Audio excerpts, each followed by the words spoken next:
the Supreme Court and whoever we decide should sit on the Supreme Court shouldn't be chosen via litmus tests and promise votes in particular areas of the law. We will continue to need a justice who will serve independently, even if it goes against the policy preferences of the president who nominated him.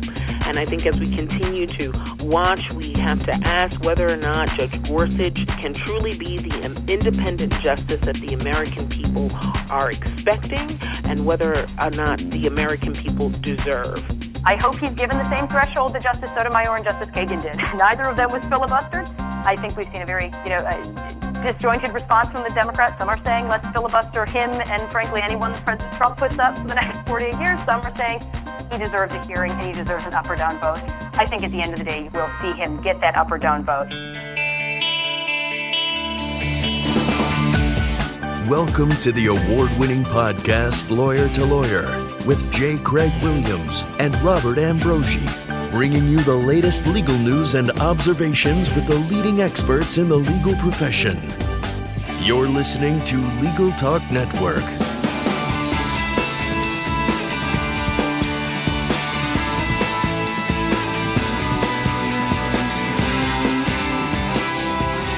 Welcome to Lawyer on the Legal Talk Network. I'm Craig Williams, coming to you from a sunny Southern California. I write a blog called May It Please the Court. And this is Bob Ambrogi coming to you from a very sunny Boston, Massachusetts. I wish. In fact, we're in the middle of a blizzard, but that's okay. And I write a blog called Law Sites. I also host another Legal Talk Network program called Law Technology Now, along with Monica Bay. Well, Bob, before we introduce today's topic, we'd like to take a moment to thank our sponsors, Clio and Litera. Litera is the authority on document creation, collaboration, and control. Increase your productivity, collaborate securely, and ensure protection of your vital information. You can learn more at www.litera.com. That's Litera.com. And Clio. Clio is the world's leading cloud-based legal management practice software. Thousands of lawyers and legal professionals trust Clio to help grow and simplify their practices. You can learn more at Clio.com. That's CLIO.com. On January 31st, President Trump announced that he had selected Neil Gorsuch, a judge of the 10th U.S. Circuit Court of Appeals, as his nomination for U.S. Supreme Court to replace the late Justice Antonin Scalia. Well, many have praised Trump on his nomination, citing parallels to Justice Scalia, while others saw Judge Gorsuch's documented conservatism as a possible threat to Supreme Court rulings. So today on Lawyer to Lawyer, we're going to take a look at the nomination of Judge Gorsuch, the reaction, his record on rulings, and his potential impact on the Supreme Court if confirmed. And help us do that, we have a lineup of two guests. First of all, let me introduce a returning guest, Carrie Severino. Carrie is Chief Counsel and Policy Director of the Judicial Crisis Network. In that capacity, Carrie has testified before Congress on assorted constitutional issues and briefed senators on judicial nominations. She's written and spoken on a wide range of judicial issues, particularly constitutional limits on government, the federal nomination process, and state judicial selection. She, early in her career, was a law clerk to U.S. Supreme Court Justice Clarence Thomas, and also to Judge David B. Santel of the U.S. Court of Appeals for the D.C. Circuit. Welcome to the show, Carrie Severino. Hi, thanks so much for having me back. And Bob, our next guest is attorney Michele Jawando. She's the Vice President for Legal Progress at American Progress.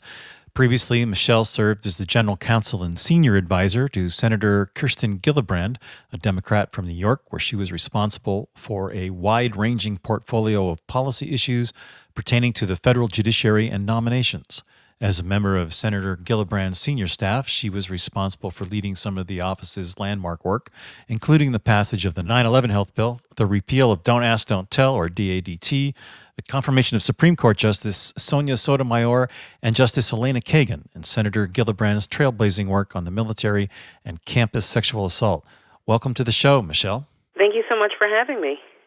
So, Michele, let's start out with you. Can you give us a generalized reaction to Judge Gorsuch's nomination?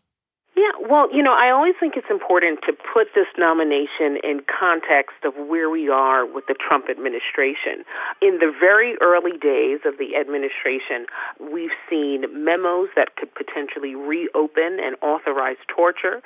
We've seen a deportation force open up the door through executive orders.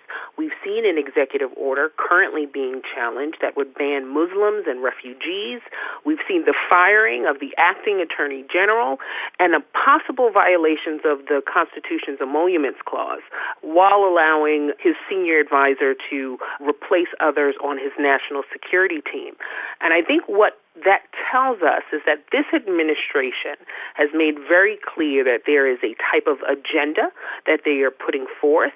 And now we are at this moment where a Supreme Court nominee, and we all recognize the great importance of what that means. This isn't just 4 years of an administration with his relative youth. We're talking about potentially 30 to 40 years.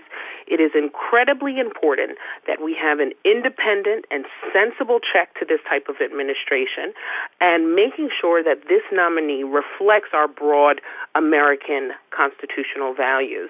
And so I think that's really where I begin this conversation, and also the evaluation of whether or not Judge Gorsuch can sit on the court. Carrie, let me ask you, just as a preliminary matter, I noticed that you had clerked for Judge Santel and that Judge Gorsuch also clerked for Judge Santel. Were you at all peers in your clerkships? Did you know him at all? No, we were clerking at the same time. I did get to meet him once. He hosted our annual barbecue for the judge, and so I got to meet him. Unfortunately, I should have been more getting along with the host and saying more things. Mostly I just shook his hand and said, thanks so much for hosting. I didn't happen to get to meet him that time. So hopefully I'll get a chance to going forward. But it's always nice to see former Santel clerks doing great things. Well, had you known, you probably would have made more of an effort to get to know him. But so, so what is your reaction? I mean, you've written that you wrote an article just yesterday in Real Clear Politics that Democratic hysteria over Gorsuch is predictable posturing. What's your impression of Judge Gorsuch?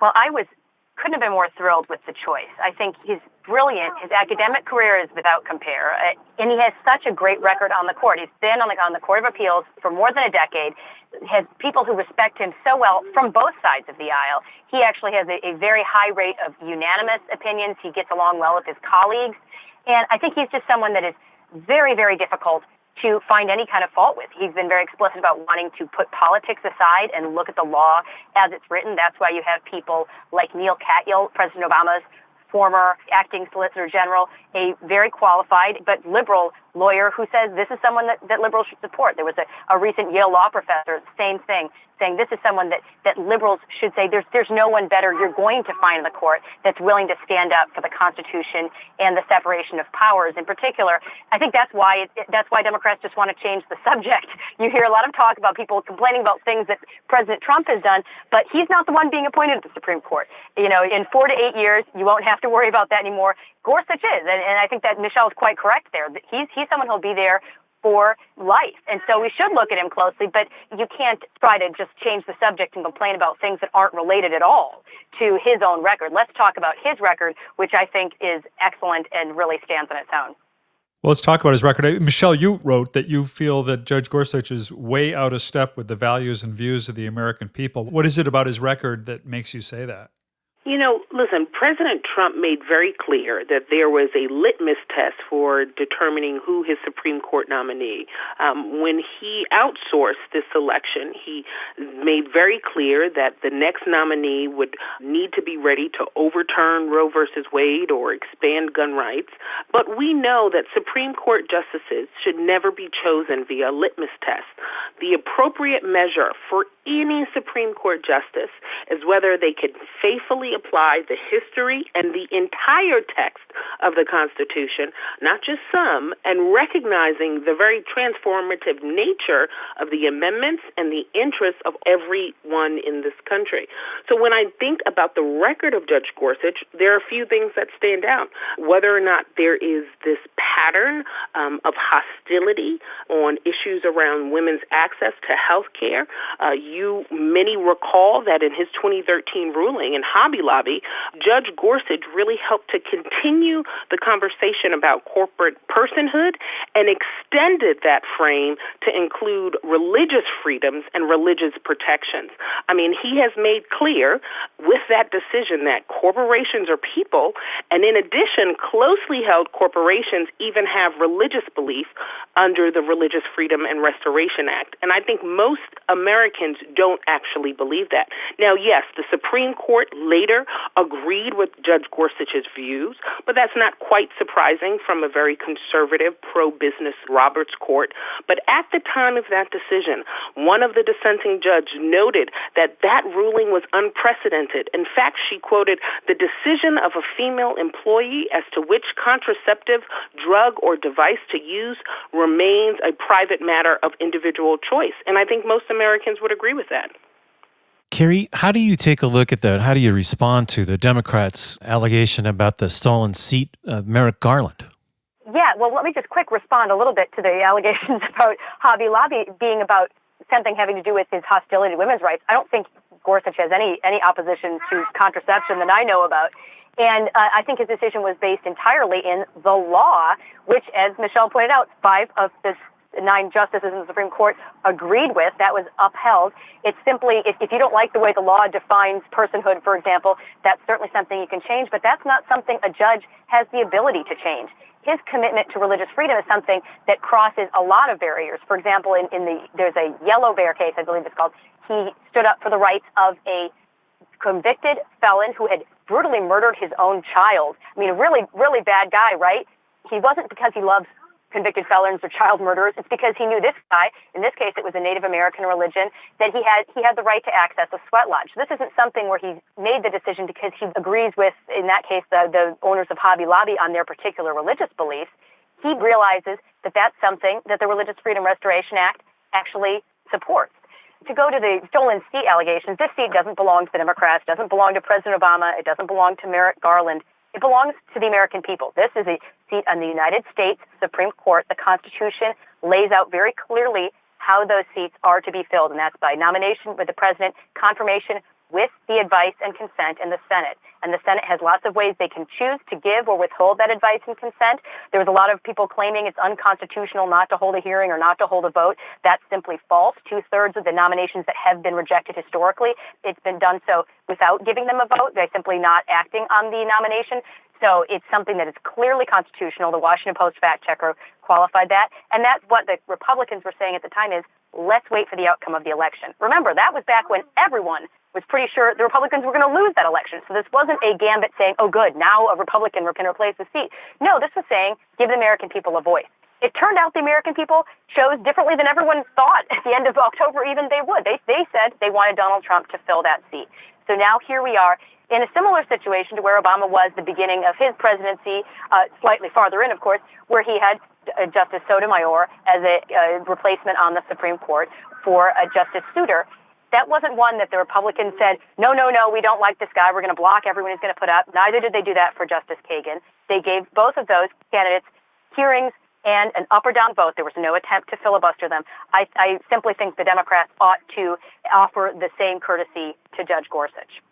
As we are recording this, the talk of the news cycle is Judge Gorsuch's comments yesterday calling the president's recent criticism of the judiciary, quote, disheartening and demoralizing, something that everybody seems to agree on about Judge Gorsuch is that he is unlikely to tolerate any excesses of executive branch authority, any misuse of executive branch authority.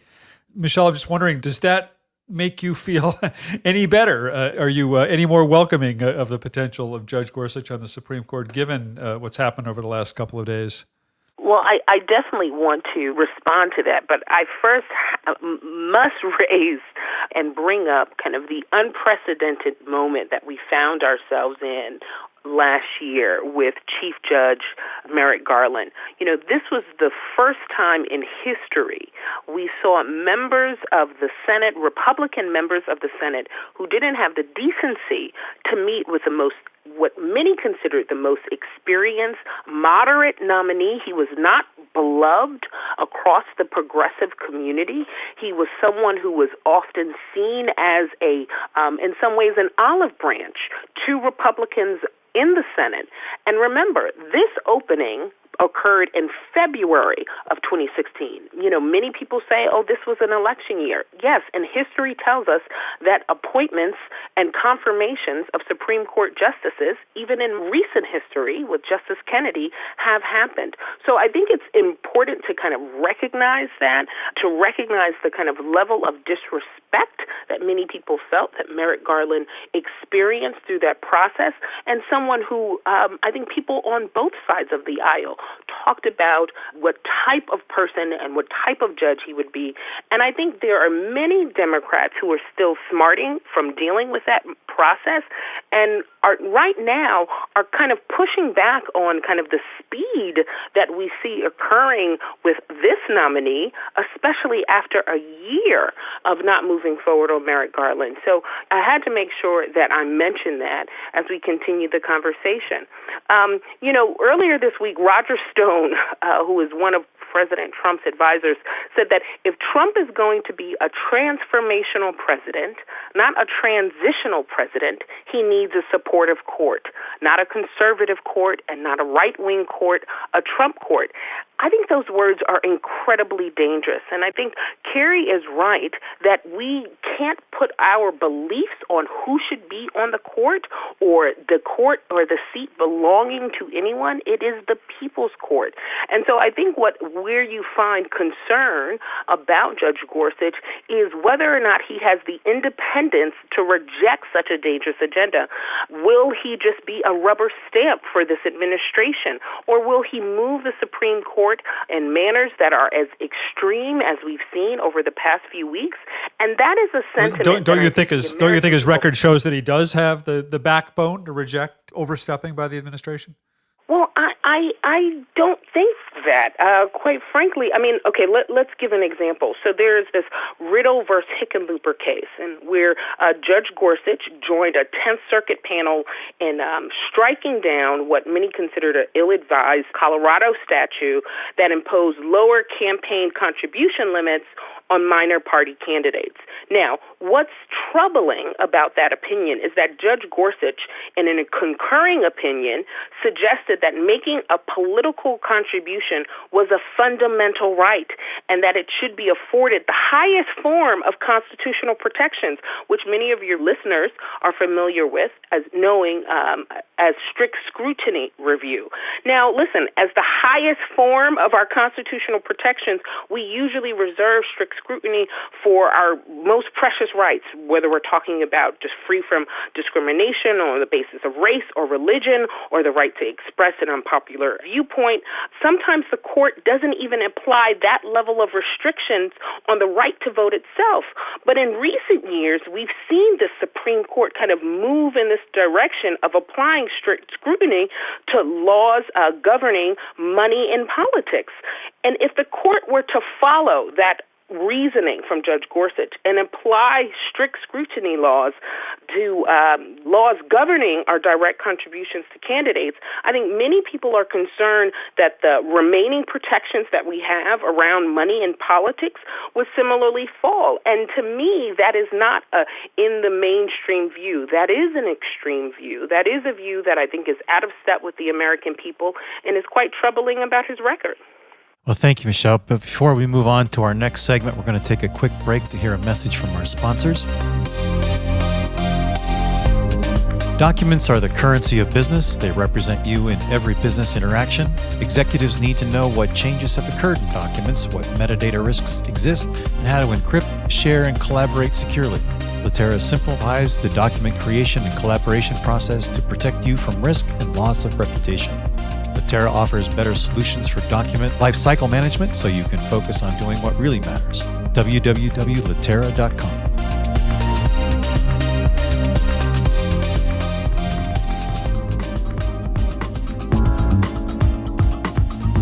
Clio is an invaluable software solution for law firms of all sizes, handling all the demands of your growing practice from a single cloud-based platform. Clio enhances your firm with features such as matter and document management, time tracking, and even billing. Clio is an effortless tool that helps lawyers focus on what they do best, practice law. Learn more at Clio.com. That's CLIO.com. Well, welcome back to Lawyer to Lawyer. I'm Craig Williams and Bob Ambrogi, my co-host. With us today is Carrie Severino, the Chief Counsel and Policy Director of the Judicial Crisis Network, and attorney Michele Jawando. She's the Vice President for Legal Progress at American Progress. And we've been discussing the nomination of General Gorsuch to the Supreme Court by President Trump and some recent political developments. Carrie, what's your reaction to the sense that Judge Gorsuch has stepped up and said that disagreed with President Trump regarding his criticism of the Washington judge who's proposed a temporary TRO on his travel ban? Well, I actually am not sure that characterization is quite correct. That was how Senator Blumenthal characterized it. I was surprised that he even commented about that, because my understanding was that the discussions that were going on behind those closed doors were actually confidential ones, but obviously Senator Blumenthal didn't think so. But Senator Ayotte, former Senator Ayotte, who was there and has been escorting Judge Gorsuch, clarified that he, as a judge must, under ethics rules, he was not commenting on that specific case, but he did say that it was disheartening when presidents, probably like President Obama as well, are commenting on cases. I'll add, however, that presidents commenting on Supreme Court cases, sometimes much more forcefully than President Trump has done, is hardly a new thing. You have President Jackson saying, they have their ruling if he could let him enforce it. That's much more threatening, or something like FDR threatening to pack the court to try to get a court that would be more friendly to his opinions.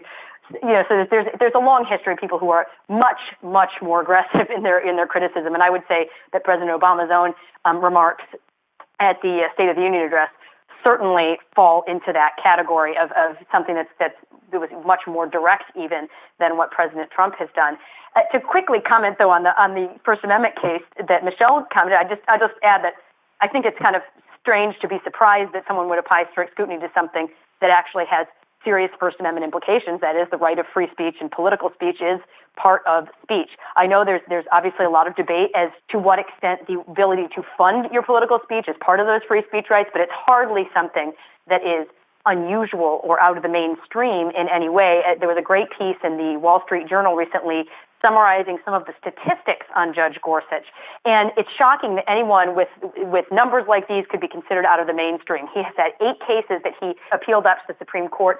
7 of those, the Supreme Court upheld his decision, 4 of them unanimously. So that means Justice Breyer, Justice Ginsburg, Justice Kagan all agreed that he was correct. That's not someone who's out of the mainstream. On the 10th Circuit, a circuit where 7 out of 12 of the active judges are Democratic appointees, he has a 98% unanimity rating. So less than 2% of the cases he has decided even have separate opinions. That is someone who is absolutely not only in the mainstream, but actually has a great record of collegiality and working with his colleagues. So I know those are concerns that the Democrats may have in general about judges. They simply don't fit when you're talking about Judge Gorsuch. The comparison that's being made from President Trump on down is to the justice he would replace, the Justice Scalia. Carrie, how accurate, in your view, is that? How much in the mold of Justice Scalia is Judge Gorsuch? Oh, very much so. Obviously, the list of judges Trump put out originally was designed to find people who had that approach to the law, and I think Judge Gorsuch was a great pick among it because he does have so many similar characteristics. A lot of people point to his writing style. He's very eloquent, very witty, I think a little bit less biting perhaps than Justice Scalia sometimes. Justice Scalia could be a very sharp contender sometimes, especially in his dissents, of course. Judge Gorsuch has, I think, all of that same wit and really in a fun writing style, but very clear and easy to read as well. I think the other area people point to in terms of comparing him to Justice Scalia is his real concern about the separation of powers and preserving those constitutional limits on government. He actually may go even farther than Justice Scalia did early on in his career, although I think he more reflects where Justice Scalia was toward the end of his career in terms of skepticism about court deference to administrative agencies. But all of those, and I think the other area where he reminds me of Scalia is his willingness to write separately to clarify his own view of something. I love that in one case he actually wrote a concurrence to his own opinion. So that just shows you he really wants to, take the time to explain and get it right, but also that he understands that this is not something that the entire court's going to agree to. So he's not someone who's going to try to just write it and strong-arm everyone into buying into. He understands how to build that consensus, but then, added his own footnote at the end.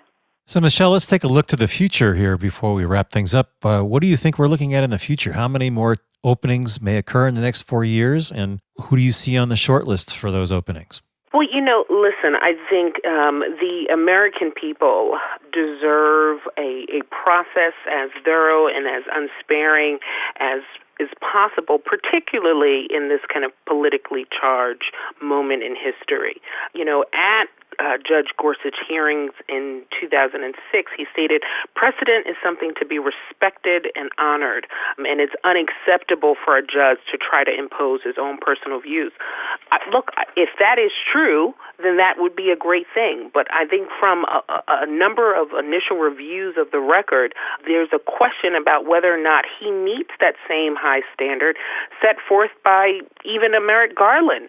And I think when there are these litmus tests that President Trump has applied in kind of making his selection, the American people are left wondering whether or not Judge Gorsuch can truly be independent. And I think those are the questions that you will see Senate Republicans and Senate Democrats asking over the next few weeks and months.